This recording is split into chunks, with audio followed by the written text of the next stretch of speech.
Hello and welcome. Today we're having a short lesson about adjectives using the ed and the ing ending. So adjectives using the ed and ing ending is a very important area of learning for students that are learning English as a second language. It's also quite difficult. A lot of students make mistakes with this, and hopefully this video will help you. So as you can see in the picture here in the question, are you bored or boring? So a very, very big difference between these two ideas. Are you feeling bored or are you a boring person? It's important we understand how to describe ourselves and other people correctly.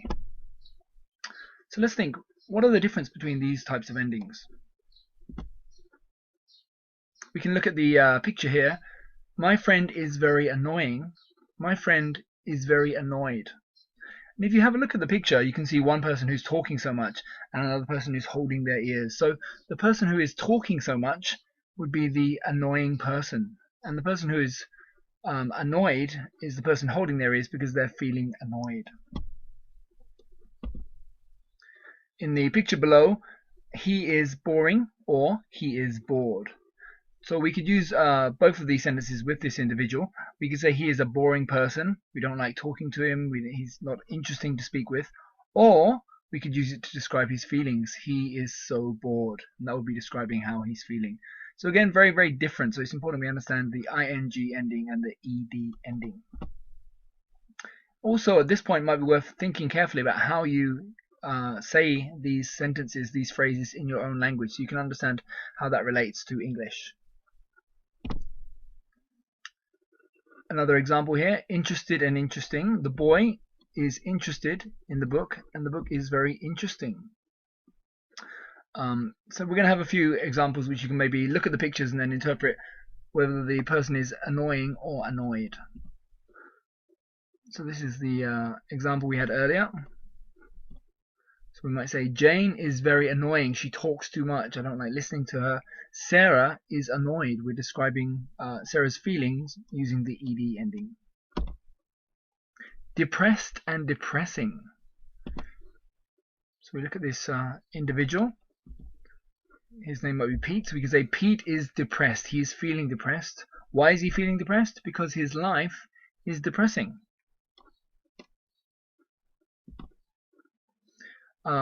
There is an awful lot of vocabulary that we can use in these circumstances, and I'd like to share some more of those phrases with you now. So here are some great phrases. If you don't know the meanings of some of these words, it might be worth checking them in a dictionary. You will be able to use them very frequently, and they'll help to develop your English. Bored, boring. Shocked, shocking. Pleased, pleasing. Worried, worrying.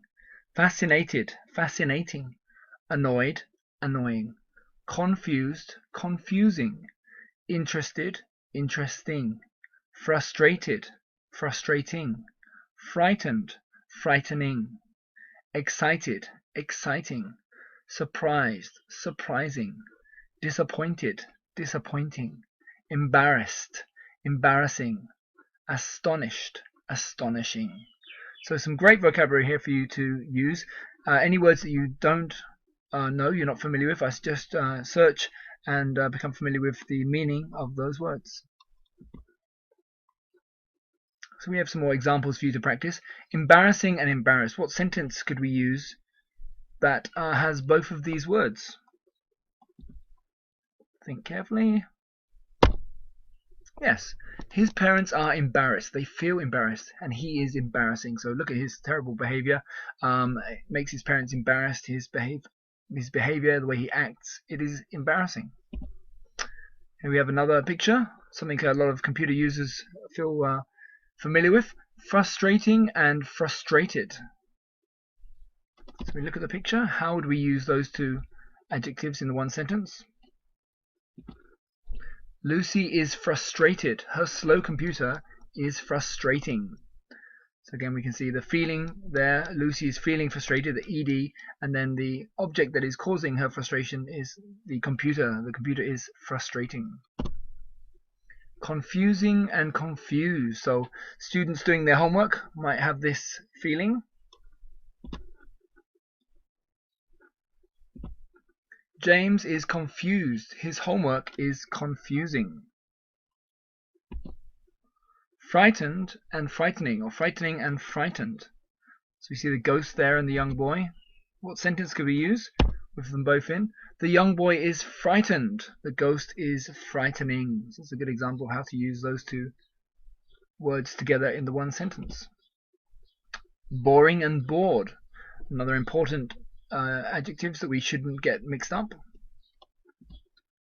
How would we use that in one sentence? The girl is bored. Her friend is boring. He's talking too much. Not interesting. The girl's feeling is bored. Shocking and shocked.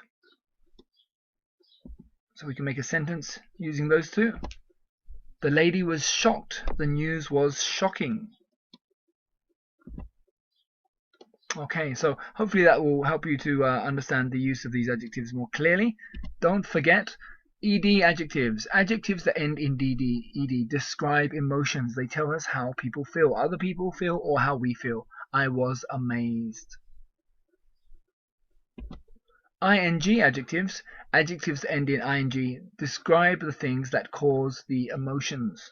The magic show was amazing. So ing is with an adjective used to describe something that causes emotion.